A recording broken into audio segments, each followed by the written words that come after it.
Thanks for coming to the press conference, guys. I guess the first question is let me just check the questions. To Austin. All the questions will be for Austin. Did you expect to be here today? Did you expect to be here today? Nope, absolutely not. Well, thanks for coming anyways. First question is, Crashies, it was your first game for Fnatic in VCT EMEA. How was it for you? Did you come in feeling any kind of nerves at all? Did you feel like the team was prepared against BBL? Yeah, so it was my first official VCT game for Fnatic. I think everyone was just anxious to play and everyone was pretty excited. That's usually how it goes for the first game of the season. Everyone's just ready to play and get on stage again and just be in that competitive atmosphere.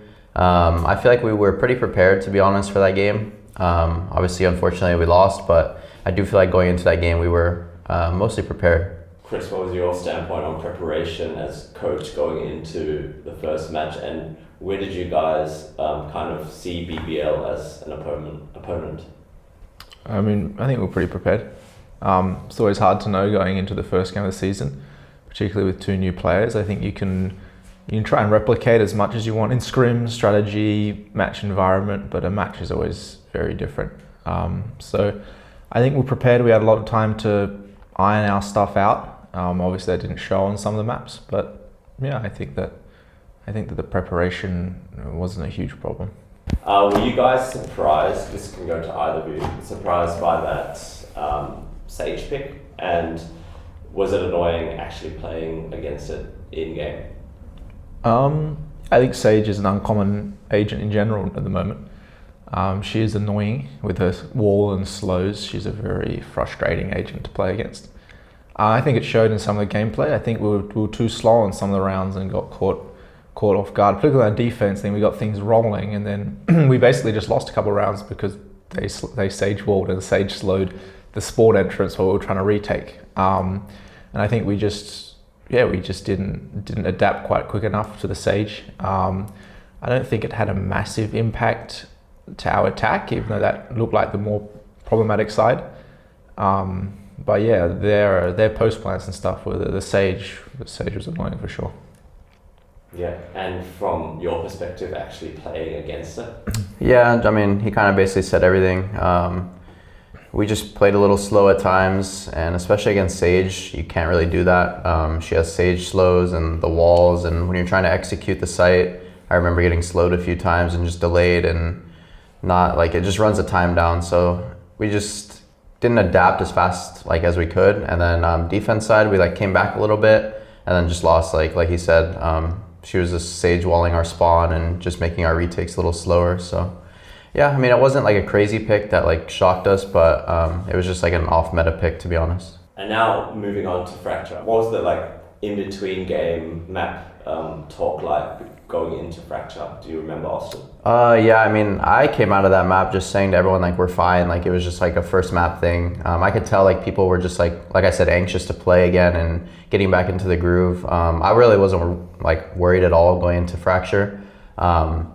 It was just honestly just a team collective, and I just remember telling them we got this, we'll be fine, don't worry, just play our game, and I think that's what we did. And Chris, how do you think we looked on Fracture? Was it more what we should have looked like on Abyss, or were you also surprised?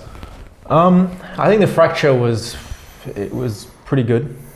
We could have closed it out a bit earlier, but honestly, I think that their comp was just terrible versus our comp. I mean, when they had no drone and they see a chamber, they're not going to be very happy. So even though Alpha started a bit slow, he's just a massive pain. You can't clear off a chamber. Normally you drone him out or something, but if the chamber's just sitting there with his AWP and you don't have a drone on you, big problems. So I wasn't that surprised that we kind of farmed them on our defense, and then on attack we just had to close it out, which we could have done a little quicker. I think we got quite a few man advantages that we didn't close out. It was a bit hectic. But we managed to kind of calm down and close it out in the end. And what was the feeling like going into split Crashies? I mean, I think everyone was feeling pretty good, especially once you get a map win under your belt, it just kind of feels natural again, and everyone's warmed up and just ready to play. So I think everyone was confident going into split, and like vibes were good. Everything was good, honestly. I mean, vibes were good in the beginning.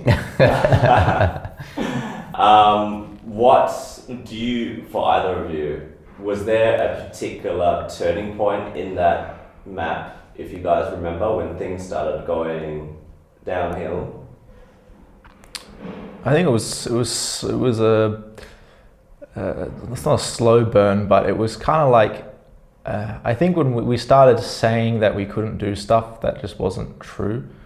Like we were saying, oh, we can't hold middle, which is just like wasn't the facts of the matter. We were just losing rounds to little individual mistakes.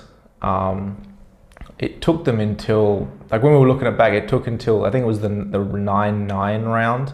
So they'd caught up, they had 6 rounds in a row, but we were like, oh, that was actually a really nice round by them, like props to them. It was like the first 6 were just like, we effed up some little thing. So yeah, I just think it was just, we just need to be confident. I think it was just, you start like, oh, we should win, and then it starts to not be that way, and you start to panic, and I don't think we really trusted fully what we've been doing in practice. And our split has been good in the scrims, and we just tried to deviate from that, and I think over correct in some ways, and yeah, we weren't able to stabilize. Crashies, how kind of frustrating was it for you to play, especially in that second half defense, that you guys couldn't just get around? Yeah, it was definitely annoying, because I was just trying to figure out like what was happening, because it just felt like they were always on the opposite side of where I was, and I was just rotating around, and I just couldn't like do anything for my teammates. I do take like some of the blame and the fact that like I could have helped like tell people what to do, or just like certain reactions to what the enemy team was doing. But it was just a weird feeling, because I didn't really know what was going on in the moment. And then like Chris said, like our split in practice has usually been pretty good. So it was just like weird why I wasn't in the match. And then obviously when they're coming back and like pressure's on, and like you could get scared to do certain things or like be aggressive because you're scared to lose the round. But I think it was a good learning experience for the team overall. I don't think it's like the end of the world. We're still in the tournament, still have a chance to make it. So I think as long as we learn from it, we'll be okay. And yeah. Yeah, speaking of learning, what are the biggest kind of learning experiences that you guys have taken from that match and you guys are working on this week, Chris? I think the number one thing for me is, it's actually not strategical, it's just fundamentals and closing out rounds. Milan actually collected some data after the game and compared our like 5v4s, 4v3s, all these different XVX situations. And basically besides, I think it was like 2 of them across like however many there are, we were just terrible. Like no, in the match compared to previously. Like our 5v4 percentage was horrendous. It was only like 60-something%. Like it was just like, we're just not closing out rounds. And even like 4v5s, like you can still win those, but we were losing them at a higher rate than you should be. So I think that for me, it's just about those situations. Like we get the openers, and you can see it on the scoreboard from the match. You look, it's just like green everywhere, and then Fnatic lost. So it's like you have to close out these rounds and convert your advantages. So it's just really getting back to basics this week. Obviously a few tweaks strategically will always happen, but yeah, you're just gonna nail out and close out rounds or bring rounds back that are very winnable. Yeah, like Chris said, Milan gathered like a bunch of stats, and we just looked over it, and like after the game we saw that like you said, it was green everywhere, and we lost, and we had more kills than them, and like we just weren't closing rounds that we should have. Like in a scrim we normally would. So I think this week we've just been like focusing on fundamentals and, like you said, closing rounds, peaking together, playing together, just being a team inside the server. Like I said, I don't think it's the end of the world. It's such a good learning experience for, a new team. I know you guys have like the same core as last year, but when you change the initiator and the duelist, it's very important that like everyone is on the same page and everyone just plays together. So yeah, it's been good. Just a final question for you, Chris.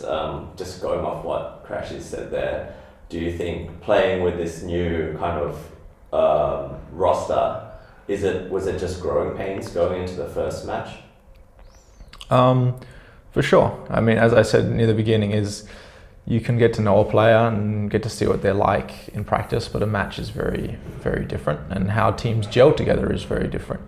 And I think when you remove players or add players, they bring and subtract different things. Then I think that obviously as a coach or a manager, you like to think that you're fully on top of everything, but it's not until a match happens that you're like, oh, that actually, we were missing that now, and oh, that's actually a positive we can lean into that I wasn't really aware of before. So it's definitely growing pains. I don't think it's not an excuse, but it is what it is. And I think the more matches we'll play, the more comfortable we'll be together, and the more we can kind of put the pieces together and be a bit more of a force.